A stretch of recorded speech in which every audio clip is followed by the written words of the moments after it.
সূর্যের 12টি মুখ হবে, আরো 11টা বেশি হবে। সূর্যের তাপে জমিনটা পুড়ে লাল তামা হয়ে যাবে।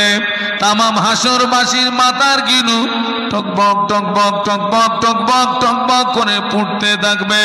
কারো নাক দিয়ে, কারো কান দিয়ে, কারো চোখ দিয়ে মাথার ঘিনুগুলো বজবজ বজবজ করে বেরোতে থাকবে। কিয়ামতের ময়দানে হাসরবাসীদের জিভটা বেরিয়ে নাভি স্থল পর্যন্ত চলে আসবে। তামাম হাসর জুড়ে একটি আওয়াজ শুনতে পাওয়া যাবে, পানি পানি পানি পানি। বলুন করছি, এই 26-27 বছর বক্তৃতার জগতের একটা অভিজ্ঞতার কথা বলছি। আমরা যদি এখান থেকে 25 বছর পিছিয়ে যাই, এখন যে হারে মাহফিল হচ্ছে, এত মাহফিল হতো না। যদি 25 বছর পিছিয়ে যাই, এখন যত হুজুর দেখছেন, আলেম দেখছেন, এখান থেকে 20-25 বছর আগে এত হুজুর, এত আলেম পাওয়া যেত না। মাহফিল ছিল কম, হুজুর ছিল কম, কিন্তু পরিবর্তনের সংখ্যা ছিল বেশি। একটু সুবহানাল্লাহ বলবেন। আর এখন মাহফিল বেড়ে গেছে, হুজুর বেড়ে গেছে। জোরে বলুন, এই সুবহানাল্লাহ বলতে বলিস কি? পরিবর্তনের সংখ্যা কেন বাবা? হওয়া তো উচিত ছিল, মাহফিল বেড়েছে, হুজুর বেড়েছে, মানে পরিবর্তন বাড়বে। এত মাহফিল হচ্ছে, আমার তো সময় সময় মনে হয় কেউ যদি আমাকে একটা হেলিকপ্টার কিনে দিত, এই 4 চাকায় আর টাইম মেনটেনেন্স করতে পারছেনি, মানে 2টোর বেশি আর পারতেছেনি। একটা হেলিকপ্টার হলে মনে হয় 4টে-5টা করে মাহফিল করতে পারতাম। এখান থেকে মাহফিল করলাম, হুক করে উড়ে গেলাম, দুম করে পড়লাম। হেলিকপ্টার, এত মাহফিল হচ্ছে। আমি আপনাদেরকে হাসির খোরাক দিচ্ছি না, বাস্তবটা বলছি। এত মাহফিল, আমাদের ভিতরে পরিবর্তন কোথায়? এর কারণ হচ্ছে আল্লাহ পাক বলেছেন, ইয়া আইয়ুহাল্লাযীনা আমানুত্তাকুল্লাহ। আল্লাহ বললেন, হে বিশ্বের ঈমানদার সম্প্রদায়, আমাকে ভয় করো। একটু সুবহানাল্লাহ বলুন। ভয় করতে হবে কাকে? একমাত্র, কেবলমাত্র, শুধুমাত্র বান্দা হিসাবে ভয় হবে, জবান খুলে বলুন, আল্লাহকে। আমরা মানুষকে যত ভয় করি, একটা সাধারণ মানুষ মসজিদের ইমামকে দেখে যত ভয় করে, একটা সাধারণ মানুষ আলেমকে দেখে যত ভয় করে, একটা সাধারণ মানুষ লিডার ক্যাডারকে দেখে যত ভয় করে, বিশ্বাস করুন, এই ভয় যদি বান্দা হিসাবে আল্লাহকে করতাম, আমাদের জীবন বদলে যেত। সুবহানাল্লাহ বলুন। মানুষকে ভয় করে কোনো লাভ আছে? কোনো লাভ নেই। মনে করুন, এই মেন রাস্তায় আপনাদের গ্রামের একজন ব্যক্তি দাঁড়িয়ে দাঁড়িয়ে বিড়ি টানছেন। ওটা ভালো না খারাপ আমি ওই জায়গাটায় যাচ্ছি না, বিড়ি খাওয়া ভালো না খারাপ আমি ওই জায়গাটায় যাচ্ছি না। তো উনি বিড়ি টানছেন কি খাচ্ছেন, যা বলুন বলুন। আপনাদের মসজিদের ইমাম সাহেব এই রাস্তা দিয়ে আসছেন, যিনি বিড়ি খাচ্ছিলেন বা টানছিলেন, এই চুপ। ওই ভদ্রলোক মসজিদের ইমামকে দেখে কি করবে বলুন? হয় ফেলবে, তা না হলে লুকাবে। তাহলে সাময়িকভাবে ওই ব্যক্তিটা ভয় করলো কাকে? ইমামকে। ওই ইমাম ওই ব্যক্তির দৃষ্টির আড়াল যেই হবে, বলুন তো পুনরায় কি হবে? আচ্ছা, ওই প্রথমবারের টানা আর দ্বিতীয়বারের টানা, দুটো টান কি এক হবে? না, কারণ ওই যে মাঝখানে একটু কাঁচা গেছে, ও যে দ্বিতীয়বার যে টানবে ওটা কিন্তু দম ধরে টান হবে। ওই যে একটু কাঁচা চলে গেছে, ও কিন্তু কাঁচা আদায় করে দেবে। তাহলে ইমামকে ভয় করে কি লাভ হলো? অনেক মায়েদের মাথায় কাপড় থাকে না, 7 হাতিয়ার মায়েরা কাপড় ছাড়া বাঁচে না। মসজিদের ইমাম দেখলে, টুপিওয়ালা দাড়িওয়ালা দেখলে চট করে কাপড়টা কি করে? তুলে দেয়। ওই ইমাম, ওই টুপিওয়ালা দাড়িওয়ালা ওই মহিলার দৃষ্টির আড়াল যেই হয়, আবার কাপড় কি হয়? পড়ে যায়। আমি বলতে চাচ্ছি এই ভয়টা আল্লাহকে করুন। আমার কথা বুঝতে পারছেন না? এই ভয়টা কাকে করুন? আমাদের জীবনের কোনো কাজ আল্লাহর দৃষ্টি থেকে কি আড়াল করতে পারবো? আমাবস্যার বিদঘুটে অন্ধকার রাতে জমিন দিয়ে যে ছোট্ট পিপিলিকাগুলো চলে, ওই পিপিলিকার পায়ের আওয়াজ আমার আল্লাহ শুনতে পায়। একটু সুবহানাল্লাহ বলতে পারলেন না? আটলান্টিক মহাসাগরের নিচে যে ক্ষুদ্র ক্ষুদ্র প্রাণীগুলো চলে, যে প্রাণীগুলোকে মাইক্রোস্কোপ যন্ত্র ছাড়া আপনি চোখে দেখা অসম্ভব, ওই ক্ষুদ্র প্রাণীরা যখন ক্ষুধার জ্বালায় চিৎকার মারে, ওই আওয়াজ আমার আল্লাহ আরশে আজিম থেকে শুনতে পান। আমাদের জীবনের কোনো কাজ, সেটা প্রকাশ্য হোক কিংবা গোপনে, রাতে হোক কিংবা দিনে, আল্লাহর দৃষ্টি থেকে আড়াল করতে এই ভয় যতক্ষণ পর্যন্ত আমাদের ভিতরে না আসবে, আমরা ততক্ষণ পর্যন্ত আকৃতিতে মানুষ থাকব, কিন্তু প্রকৃতপক্ষে মানুষের মতো মানুষ হতে পারবো না। আল্লাহকে ভয় করলে লাভ কি?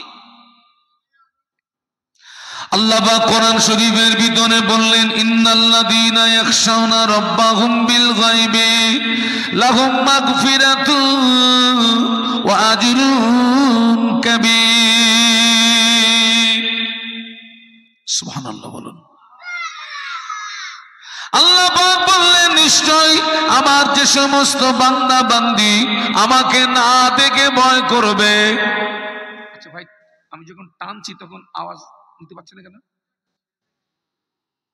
কারণ কি?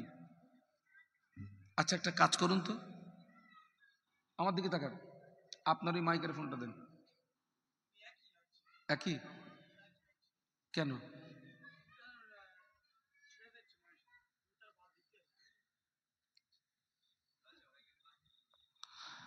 একবার দরুদ শরীফ আল্লাহুম্মা।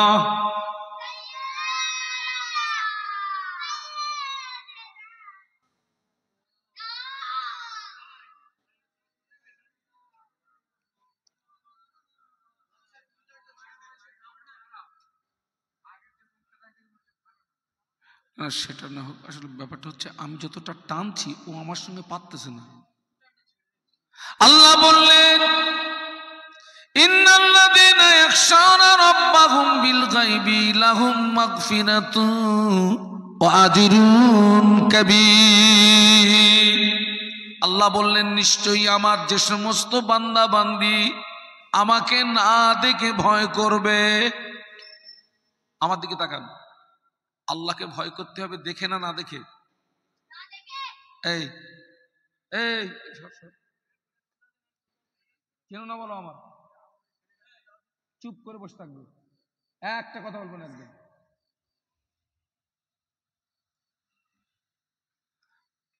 আল্লাহ বললেন, আমার যে সমস্ত বান্দা বান্দি আমাকে না দেখে ভয় করবে, আমি আল্লাহ পাক ওই সমস্ত বান্দা বান্দিদের উপরে খুশি হয়ে আমি আল্লাহ পাক ওই সমস্ত বান্দা বান্দির জীবনের গোনাগুলো মাফ করে দেব। আমরা যদি বান্দা হিসাবে আল্লাহকে ভয় করতে পারি, 1 নাম্বার আল্লাহ আমাদের জীবনের গোনাহ মাফ করে দেবেন। পরেই বলছেন আজরুন কাবীর, আমি তাদেরকে উত্তম জাযা দান করব। একটু বলুন সুবহানাল্লাহ। আমি আজকের শুধু আপনাদেরকে বলতে চাচ্ছি, নারী পুরুষ আমার আওয়াজ যারা শুনছেন, আমার টোটাল বক্তৃতা থেকে আপনারা একটা কথা নেন, আল্লাহর ভয়। সব রোগের মূল ঔষধ হচ্ছে আল্লাহর ভয়। পুলিশ প্রশাসন দিয়ে মানুষের চরিত্র সংশোধন করা যায় না। পুলিশ প্রশাসন দিয়ে কোন মানুষের চরিত্রকে পরিবর্তন করা যায় না যতক্ষণ পর্যন্ত তার ভিতরে আল্লাহর ভয় পয়দা না হয়। আল্লাহর ভয়। আজকের আমার সমাজে এক শ্রেণীর মানুষের ভিতর থেকে আল্লাহর ভয়টা পূর্ণ উঠে গেছে, আর এক শ্রেণীর মানুষের ভিতরে আল্লাহর ভয় আছে, তবে ভয়ের পাওয়ারটা কমে গেছে। দুটো কথা বলেছি। এক দলের ভিতর থেকে পুরো আল্লাহর ভয় বলুন উঠে গেছে, আর এক দলের ভিতরে আল্লাহর ভয় আছে ঠিকই, কিন্তু ভয়ের পাওয়ারটা ভোল্টেজ কমে গেছে। আল্লাহ পাক সবাইকে হেদায়েত দেন, বলুন আল্লাহুম্মা আমিন। আল্লাহর ভয় যখন আপনার ভিতরে আসবে, তখন আরো কিছু ভয় আপনার ভিতরে জমা হয়ে যাবে। যেমন টোটাল মৌমাছির ভিতরে একটা মাছি আছে, টোটাল মাছির লিডার। বলুন তোর নাম কি? ওর নাম হচ্ছে রানী মাছি। এই রানী মাছি যেখানে যায় দলবল, ওদের ভিতরে এত ঐক্য, ওদের ভিতরে এত মিল।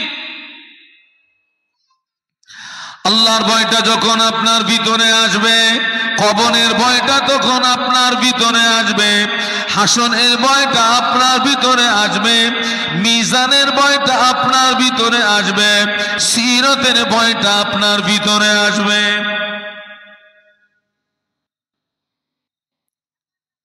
ও আমার ভাইরা, আল্লাহর ভয় আপনার ভিতরে যখন আসবে, কবরের ভয় আপনার ভিতরে আসবে, হাসনের ভয় আপনার ভিতরে আসবে, মিজানের ভয় আপনার ভিতরে আসবে, সিরাতের ভয় আপনার ভিতরে আসবে। আপনি তখন আকৃতিতে মানুষ থাকবেন না, প্রকৃতপক্ষে মানুষের মতো মানুষ হয়ে যাবে।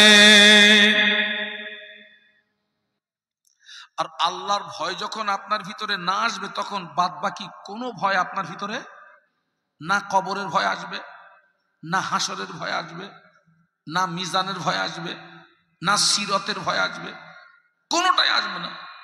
আর আল্লাহর ভয় যখন আসবে, টোটাল ভয়গুলো তখন আপনার ভিতরে মজবুত হয়ে যাবে। একটু বলুন সুবহানাল্লাহ। আল্লাহকে ভয় করুন,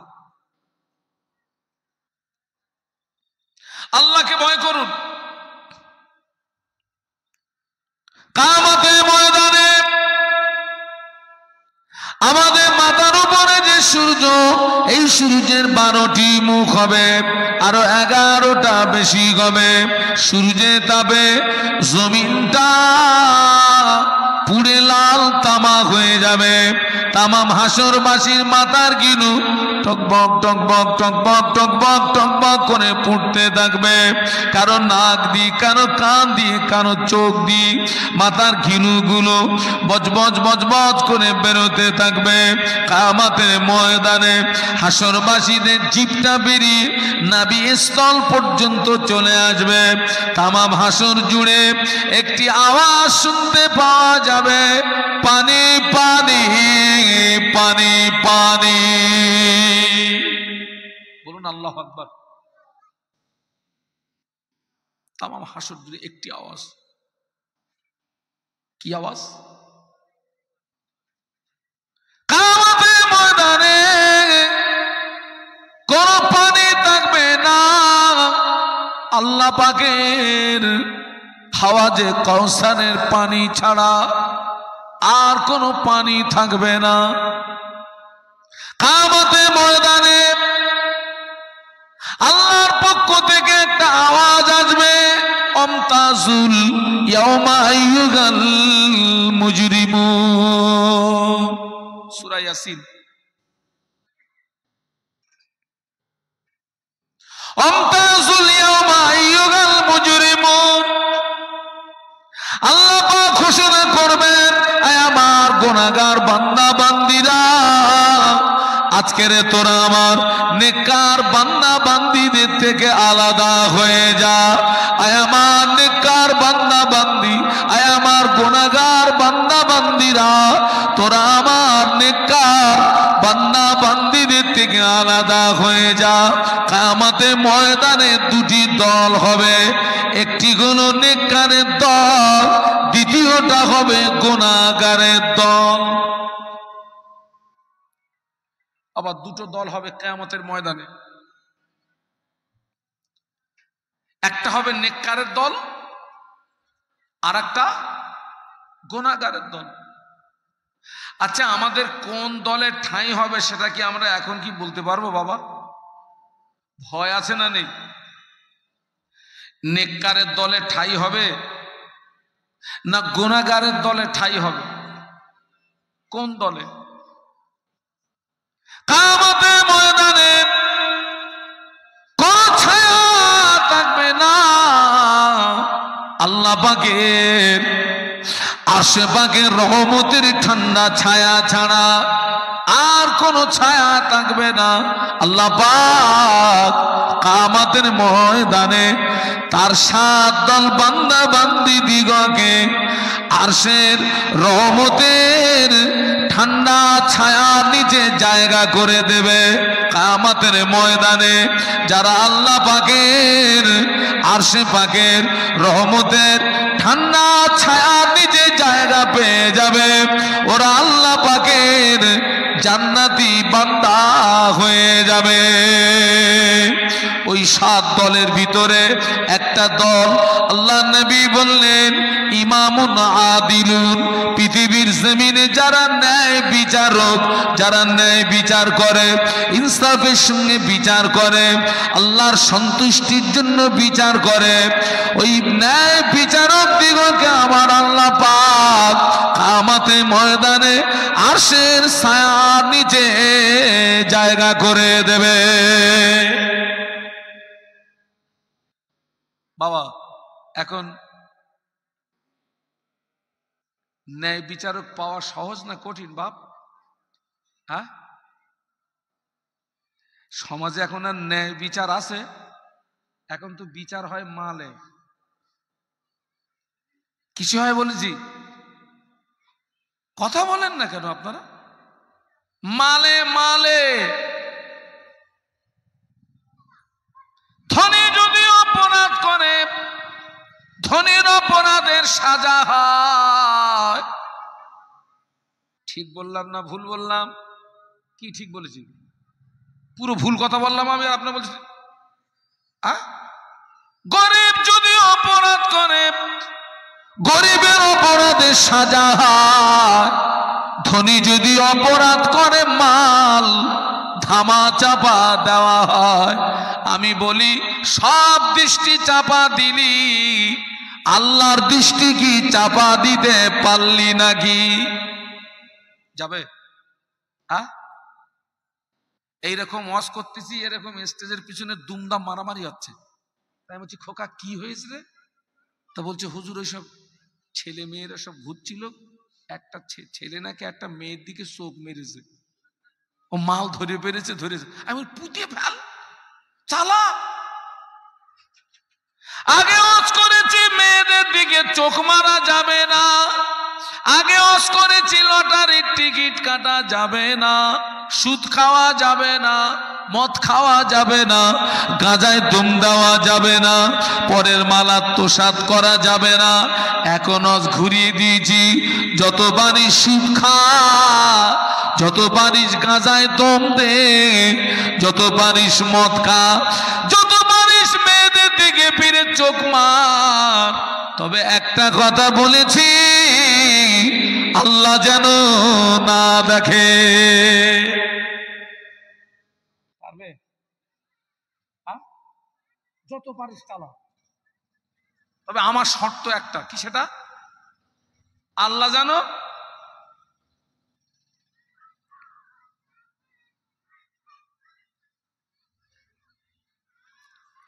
কিয়ামতের ময়দানে আল্লাহ পাক ইনসাফের পাল্লা খাড়া করবেন,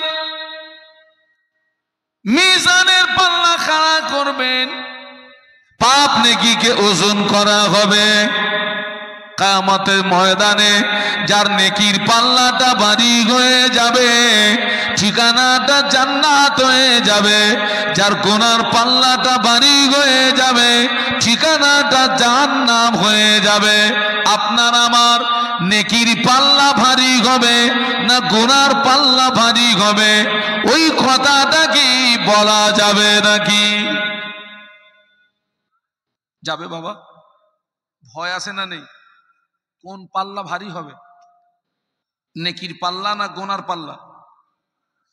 আমি আপনাদেরকে কি কি বুঝাচ্ছি বলুন তো? আল্লাহর ভয় থাকলে এই ভয়গুলো আসবে, আর আল্লাহর ভয় না থাকলে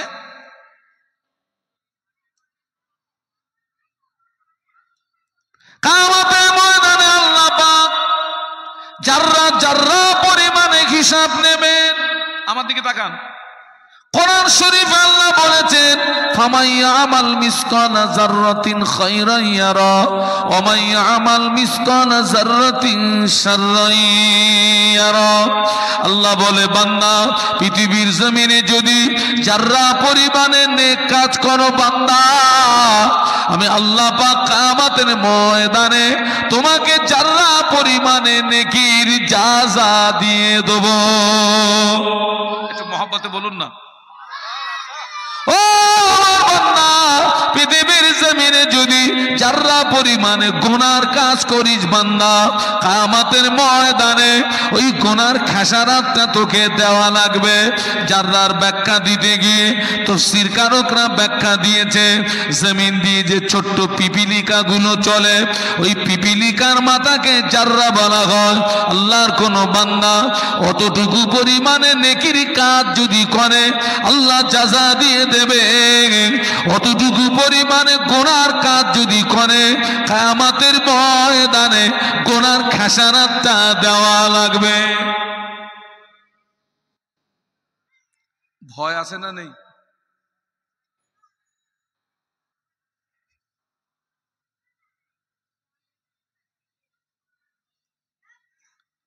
আল্লাহ নবী একদিন সাহাবীদের জিজ্ঞাসা করলেন, ও সাহাবীরা, তোমাদের ভিতরে সবচেয়ে অসহায় কে, ফকির কে, গরিব কে? সাহাবীরা জবাব দিয়েছিলেন, ইয়া রাসূলুল্লাহ, হাবিবাল্লাহ, আমাদের ভিতরে সবচেয়ে অসহায় ফকির গরিব হলো ওই ব্যক্তি যার পৃথিবীর জমিনে অর্থ নাই, ধন সম্পত্তি নাই, টাকা পয়সা নাই। ওই ব্যক্তিটা হলো অসহায়, ওই ব্যক্তিটা হলো ফকির, ওই ব্যক্তিটা হলো গরিব। আল্লাহ নবী বলেছিলেন, না ও সাহাবীরা, ওরা প্রকৃতপক্ষে ফকির নয়, গরিব নয়, অসহায় নয়।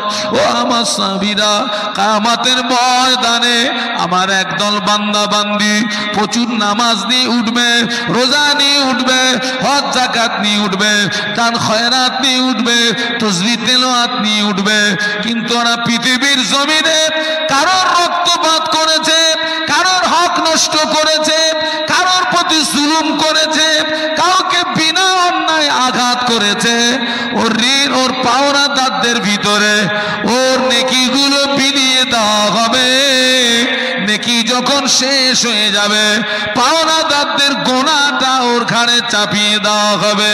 ওই ব্যক্তিটা অসহায় ফকির গরিবই হয়ে যাবে। কথা বুঝতে পারছেন না?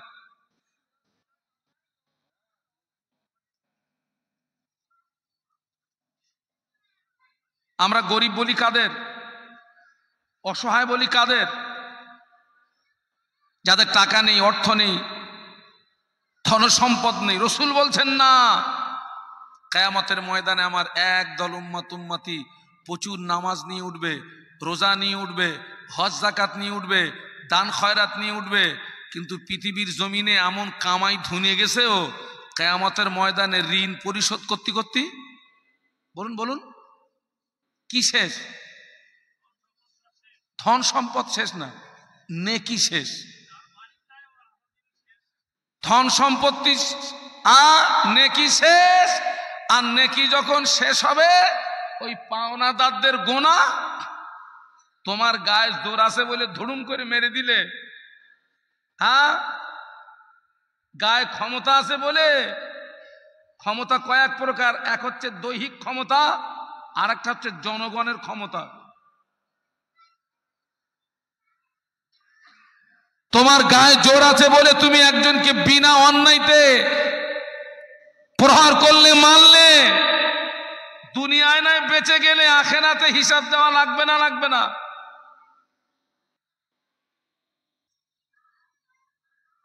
গায়ের জোর দেখাতে যাবেন না, ক্ষমতার অপব্যবহার করতে যাবেন না। বাবা কিয়ামতের ময়দানে এতিম হয়ে যাবে, এতিম হয়ে দাঁড়িয়ে থাকবে। আপনারা মুজাদ্দিদে জামান পীর আবু বকর সিদ্দিক রহমতুল্লাহ আলাইহিকে ভালোবাসেন? 5 হুজুরকে ভালোবাসেন? মুজাদ্দিদে জামানের প্রধানতম খলিফা আল্লামা বড় মহাশয় হুজুরকে ভালোবাসেন? আলহামদুলিল্লাহ বলুন। হুজুরের লেখা একটা কিতাব, কিতাবটার নাম হচ্ছে নেকাহ ও জানাজা তত্ত্ব। কি নাম বলেছি? নেকাহ ও জানাজা তত্ত্ব, হুজুর আল্লামার লেখা। ওই কিতাবে হুজুর লিখছেন, কেউ যদি পৃথিবীর জমিনে কারোর প্রতি অত্যাচার করে থাকো, জুলুম করে থাকো, কারোর হক নষ্ট করে থাকো, জীবিত অবস্থায় ক্ষমা চেয়ে নাও। কারণ জীবিত অবস্থায় আল্লাহর চাইলে মুখের কথায় ক্ষমা পেয়ে যাবে, কিন্তু মরণের পরে মুখের কথায় ক্ষমার তখন কিন্তু বদলা হবে নেকির বদলা। নেকি নেকি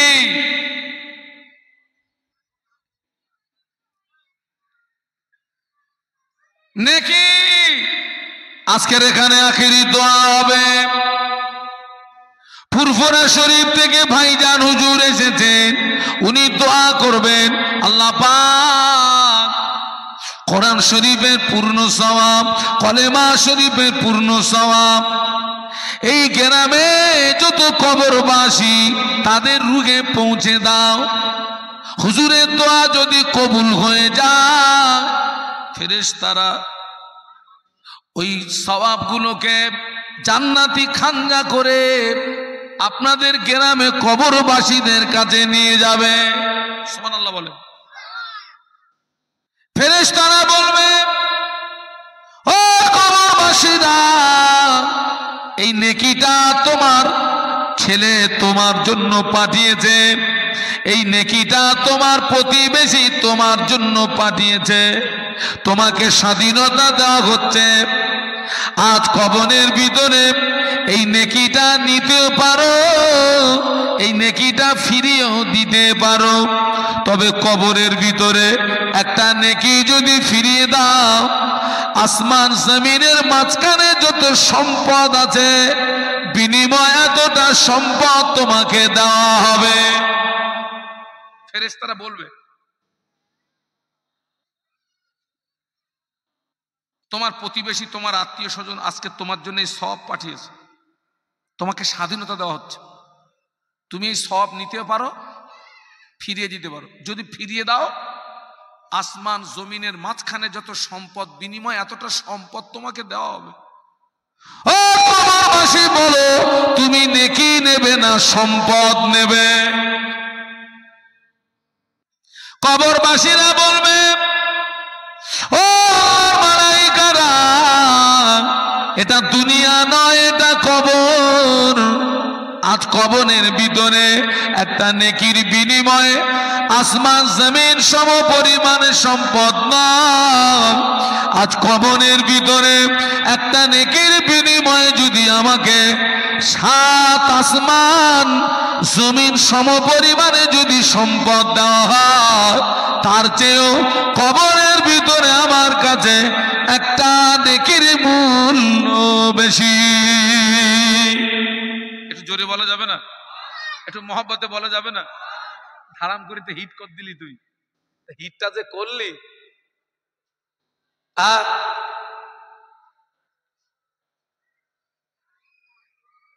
এতিমের মতো দাঁড়িয়ে থাকবা। আমার কথা বুঝতে পারছেন না পাচ্ছেন না? আমি দুর্বল, আপনি সবল, আমার কোনো অন্যায় নেই, বিনা অন্যায়তে আপনি আমাকে আঘাত করেছেন, আমি তো প্রতিশোধ নিতে পারবো না, কিন্তু এই প্রতিশোধ আমাকে পাইয়ে দেবে কে? কবে সেটা? ওই হাসরের ময়দানে। হাসরের ময়দানে ওরে ভাই, প্রাণীদেরও বিচার হবে, প্রাণীদের, গরুর বিচার হবে, বিড়ালের বিচার হবে, ছাগলের বিচার হবে। প্রাণীদের বিচারটা কিরকম হবে জানেন? কিয়ামতের ময়দানে পৃথিবীর জমিনে একটা বড় গরু ছোট গরুকে গুতিয়েছিল। কিয়ামতের ময়দানে আল্লাহ ছোটটার গায়ে শক্তি দিয়ে বলবে, বড়টাকে সমপরিমাণে গুতো, যতটা তোকে দুনিয়ায় গুতিয়েছিল অতটা সমপরিমাণে গুতিয়ে নে, ওই শোধ হয়ে যাবে। ওই প্রাণী আল্লাহ হুকুমে মাটি হয়ে যাবে। সুবহানাল্লাহ বলেন, একটু মহব্বতে বলেন। যাররা যাররা পরিমাণে বিচার হবে। মানুষের বিচার হচ্ছে পক্ষপাতিত্বের বিচার, আর আল্লাহ পাক বিচার করবেন ইনসাফের সঙ্গে বিচার হবে। সুবহানাল্লাহ বলেন।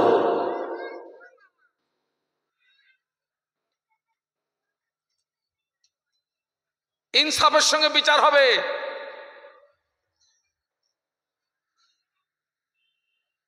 কিয়ামতের ময়দানে আল্লাহ পাক আমলনামা উড়িয়ে দেবেন।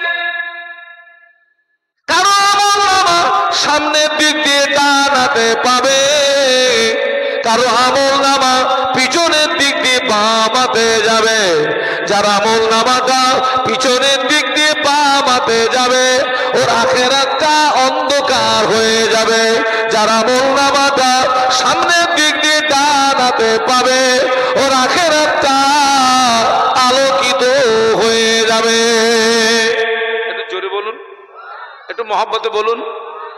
আমরা আমলনামা সামনের দিক দিয়ে ডান হাতে পাবো না পিছনের দিক দিয়ে বাম হাতে যাবে, ওটা কি এখন বলা যাবে নাকি? ভয় আছে না নেই? আল্লাহ কিয়ামতের ময়দানে আমলনামা উড়িয়ে দেবেন। কারো আমলনামা সামনের দিক দিয়ে কোন হাত? ডান হাত। আর কারো আমলনামা কোন হাত? যারা ডান হাতে পাবে ওদের আখিরাত আলোকিত হয়ে যাবে। বলুন সুবহানাল্লাহ। কোন হাতে আমলনামা পাবো এখন তো বলা যাবে না বাপ। ভয় আছে না নেই?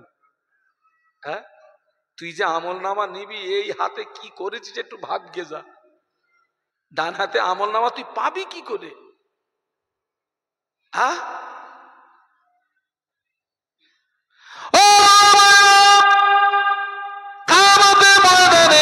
আল্লাহ পাক পুলসুরাতকে খাড়া করবেন।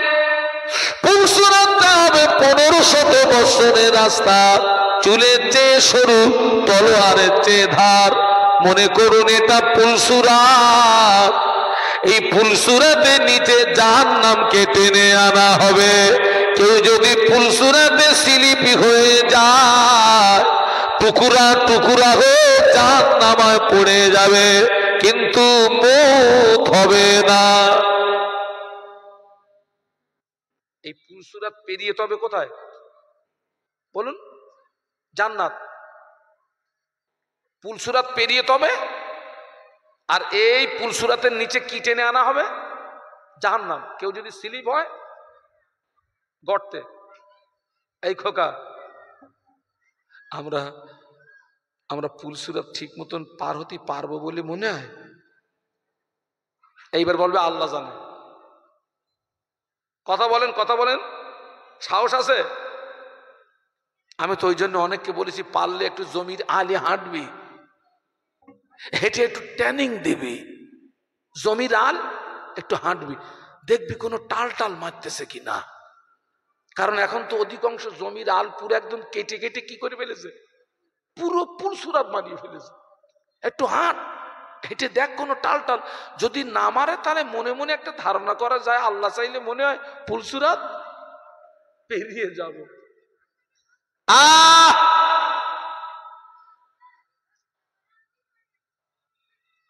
কেউ যদি ফুলসুরাতে স্লিপ হয়ে যায়, টুকরা টুকরা হয়ে জাহান্নামায় পড়ে যাবে। ওই জাহান্নামটা কত ডিপ হবে। আল্লাহ নবী সাহাবীদের বলেছিলেন, ও সাহাবীরা, জাহান্নামের উপর থেকে বড় একটা পাথর যদি ফেলে দেওয়া হয়, ওই পাথরটা জাহান্নামের নিচে পৌঁছাতে 70,000 বছর সময় লাগবে। বলুন আল্লাহু আকবার, জবান খুলে বলুন। জাহান্নামের উপর থেকে বড় একটা পাথর ফেলে দিলে ওই পাথরটা জাহান্নামের নিচে পৌঁছাতে 70,000 বছর টাইম নেবে।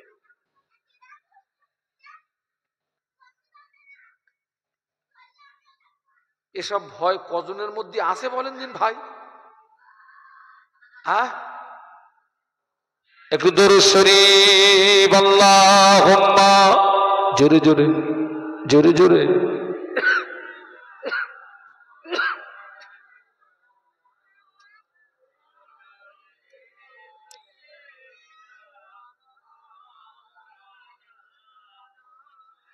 জোরে জোরে আল্লাহুম্মা সাল্লি আলা। মাশাআল্লাহ মাশাআল্লাহ, জোরে পড়ে।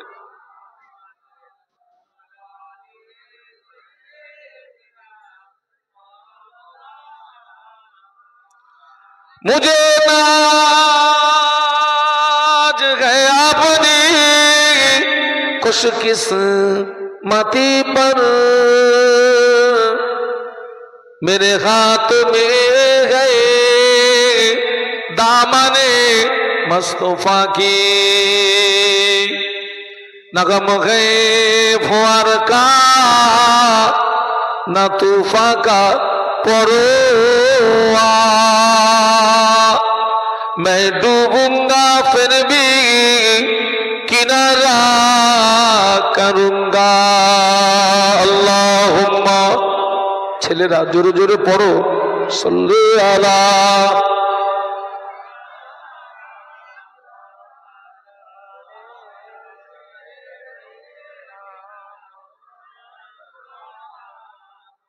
আমার ছেলেরা, জওয়ানেরা, যুবকেরা, ওর যেন হারিয়ে ফেলবেন না। আমি কি বলেছিলাম? সব রোগের মূল ঔষধ কি বলেছিলাম? মনে নেই? আল্লাহর ভয়। কার ভয়? আর একটা কথা বলেছিলাম, পুলিশ প্রশাসন দিয়ে মানুষের চরিত্র সংশোধন করা যতক্ষণ পর্যন্ত তার ভিতরে রবের ভয়। আর বলেছিলাম আল্লাহর ভয় থাকলে ওই বাদ বাকি কবরের ভয়, হাসরের ভয়, মিজানের ভয়, সিরাতের ভয়, টোটাল ভয়গুলো আসবে। আল্লাহর ভয় না থাকলে বাদ বাকি ভয়গুলো আসবে না।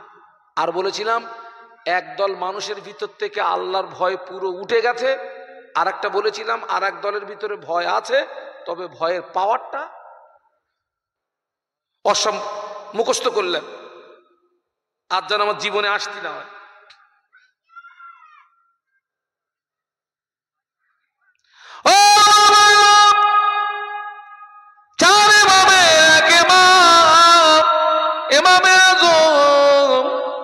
আবু হানিফা রহমাতুল্লাহ আলাইহি হুজুর একদিন রাস্তা দিয়ে হেঁটে যাচ্ছেন, হুজুরের নজরে পড়ে গেল রাস্তার পাশে 9 থেকে 10 বছরের একটা বাচ্চা দাঁড়িয়ে দাঁড়িয়ে কাঁদে। বয়স কত? 9 থেকে 10 বছরের একটা বাচ্চা দাঁড়িয়ে দাঁড়িয়ে কাঁদতেছে।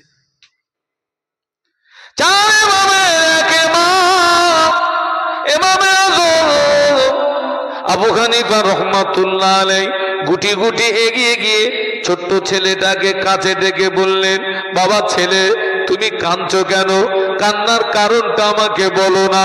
ওই ছেলেটা বলেন, ও জগতের ইমাম, আমি বড় ক্ষুধার্ত ছিলাম, বাড়িতে গিয়ে আমার আম্মা জানের কাছে খেতে চাইলাম, আমাদের বাড়িতে খানা তৈরি ছিল না, আমার আম্মা জান উনানের উপরে হাঁড়ি চাপিয়ে দিয়ে বড় একটা কাপ উনানের ভিতরে দিয়ে আমার মা কয়েকবার চেষ্টা করলেন বড় কাঠের গায়ে আগুন লাগানোর। আমি দেখি বড় কাঠের গায়ে আগুন লাগে না। দেখতে পেলাম আম্মা জান উনানের ভিতর থেকে বড় কাঠটাকে টেনে বার করে ছোট ছোট কাঠ, কুচি কুচি কাঠ উনানের ভিতরে দিয়ে একবার যেই না আগুন লাগিয়ে দিয়েছেন, অতি সহজে আগুন লেগে গেল, উনানটা জ্বলে উঠল। আমার আম্মা পূর্বে সেই বড় কাঠ এবারে উনানে যেই দিয়েছেন, অতি সহজে আগুন লেগে গেল। ও জগতের মা, মায়ের রান্না করার ওই দৃশ্যটা দেখে কোরআন শরীফের একটা আয়াতে শরীফার কথা মনে পড়ে গেল। আল্লাহ কোরআন শরীফে বলেছেন ওকুদুহান নাস ওয়াল হিজারা, আল্লাহ কিয়ামতের ময়দানে তার একদল বান্দা বান্দি দিগকে এবং জমিনের পথক দিয়ে আল্লাহ জাহান্নামের কাঠ বানাবে। আমি চিন্তায় পড়ে গিয়েছি, কিয়ামতের ময়দানে আল্লাহ পাক আমাদের মতো ছোট ছোট বাচ্চাগুলোকে আগে জাহান্নামায় দিয়ে আল্লাহ যদি জাহান্নামটাকে ধরিয়ে নেয়, আল্লাহ যদি জাহান্নামটাকে জ্বালিয়ে নেয়, তারপরে বড় বড় লোকগুলোকে আমাদের উপরে যদি ফেলে দেয়, আমরা জাহান্নামের তলদেশে পৌঁছে যাব, জাহান্নামের নিম্ন দেশে পৌঁছে যাব। এই চিন্তায় ভয়ে খাওয়া দাওয়া বন্ধ করে বাড়ির থেকে বেরিয়ে রাস্তার পাশে দাঁড়িয়ে দাঁড়িয়ে আল্লাহ পাকের জাহান্নামের ভয়ে কাঁদছি। যদি বলতে পারলেন না, মহব্বতে বলতে পারলেন না। 9 থেকে 10 বছরের বাচ্চা মায়ের রান্না করার দৃশ্য দেখে জাহান্নামের কথা মনে পড়ে গেছে। আল্লাহ আমাদের এত কিছু দেখাচ্ছে, সব বোঝো ওটা বোঝো না, এত কিছু দেখাচ্ছে।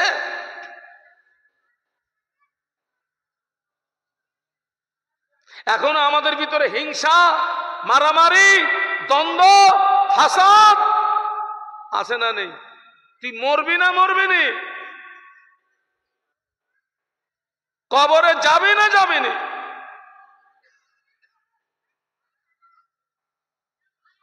হিংসা, বিদ্বেষ, মারামারি, কাটাকাটি, দ্বন্দ্ব, ফাসাদ সমাজকে ডুবিয়ে ফেলেছে। পায়ে ধরে বলে যাচ্ছি আল্লাহকে ভয় করুন। কাকে কাকে? আল্লাহকে ভয় করুন।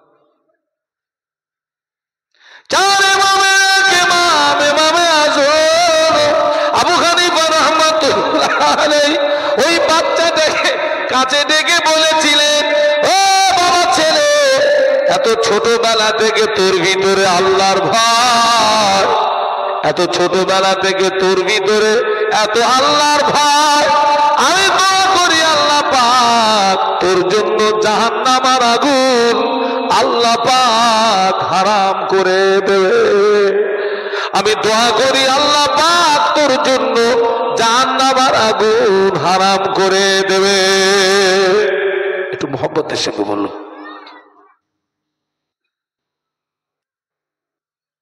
কেউ যদি মেনে নেওয়ার নিয়াতে ওয়াজ শোনে, বেশি ওয়াজ শোনা লাগে না ভাই।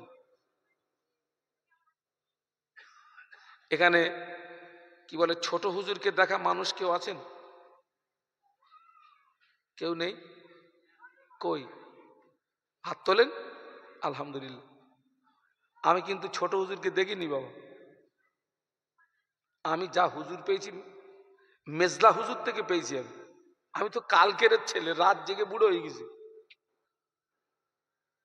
কালকের ছেলে আমি। তো ছোট হুজুর পীর কেবলা রহমতুল্লাহ আলাইহির ওয়াজ আমি ক্যাসেটে শুনেছি। তো হুজুর একটা কথা বেশি বলতেন, জ্ঞানী যারা বোঝে তারা শুধু, এই কথাটা উনি ওয়াজের ভিতরে খুব বলতেন, জ্ঞানী যারা বোঝে তারা শুধু ইশারায়। আমি কি বলতে চাচ্ছি নিশ্চয় বুঝতে পারছেন।